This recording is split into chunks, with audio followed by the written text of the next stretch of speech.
Salve rastreadores, por aqui Rastreamento Humano, trazendo mais um vídeo. Existem várias maneiras de classificar as diferentes missões de rastreamento.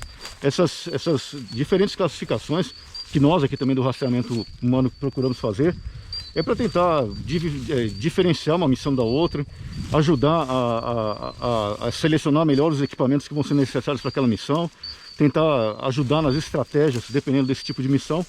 Por isso que nós trazemos essas classificações. Uma dessas classificações que nós consideramos importantes, pelo menos isso independente da denominação que se use, isso são denominações muitas vezes nossas aqui ou que estudamos fora e trazemos aqui também para aplicar no nosso meio, é o que se chama de rastreamento de perseguição e o rastreamento de área.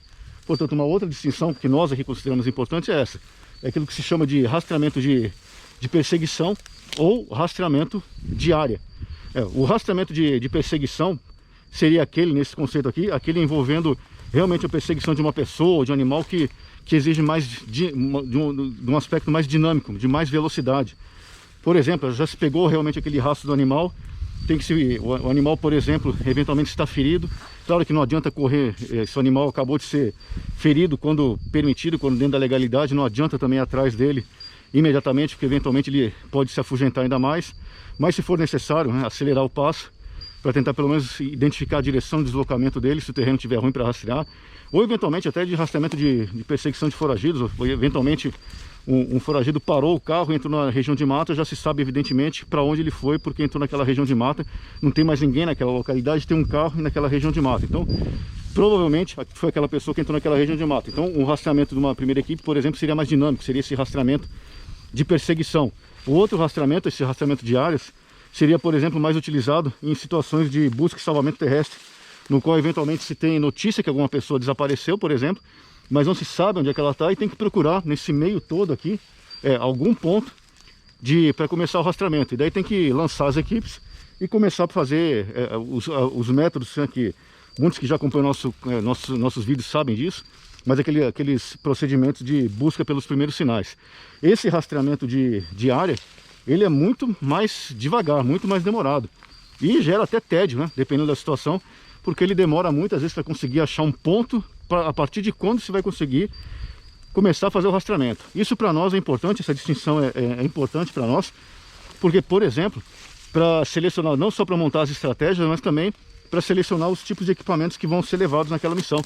Por exemplo, se for um rastreamento de perseguição muito mais dinâmico, que acabou de ver, por exemplo, a pessoa foragida fugindo para uma região de mata, eventualmente pode ser muito mais leve para aquela missão, porque talvez, né, é provável que talvez tudo depende de uma série de fatores, né, possa ser finalizada mais rapidamente, especialmente se tiver um cão também de busca e captura junto, ou pelo menos, né, se já tiver acordo entre a equipe, de que se aquela progressão começar a demorar demais, não se começar a achar a linha de rastro, começar, por exemplo, a anoitecer, a equipe, por exemplo, retornaria. E daí a equipe pode entrar leve, muito mais dinâmica, com poucos equipamentos, mas com essa finalidade, tentar dar um estouro, conseguir chegar naquele alvo, e se não conseguir, daí eventualmente retorne e para que outras equipes depois continuem a progressão naquela área, fazendo as incursões de outros modos. Já no rastreamento de área, já é bem provável que pelo menos um período de 24 horas ou mais, né, com pernoites inclusive, aquela equipe vai ser necessário que aquela equipe permaneça no local. Portanto, uma equipe dessa de rastreamento de área já tem que entrar nessa missão sabendo que ela vai, muito provavelmente, ficar mais de 24 horas e vai ter que se exigir dela pelo menos um pernoite. Isso significa, portanto, que vai ser necessário que essa equipe entre com esses equipamentos mínimos necessários para ter um pernoite. Não significa um pernoite confortável, mas sim um pernoite que ele possa, no dia seguinte, estar em condições operacionais para conseguir seguir. Não adianta nada simplesmente parar com a roupa do corpo, como alguns programas aí de sobrevivência indicam. Deita, coloca um monte de mato no chão, deita, e no dia seguinte está pronto para fazer o rastreamento de novo. As coisas não acontecem bem assim, especialmente se o tempo estiver mais frio e úmido, a pessoa pode se desgastar bastante, fazer um pernoite nessas condições sem equipamentos mínimos. Portanto, para nós essa distinção entre rastreamento de perseguição e rastreamento de área, ela é importante.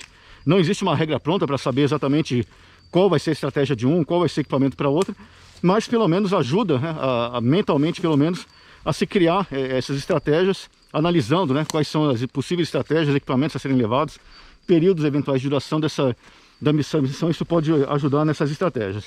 Portanto, nossa dica agora, mais essa dica nossa, é sobre essa diferenciação do rastreamento de perseguição e o rastreamento de área. Fiquem todos com Deus, fiquem seguros, longa vida à República.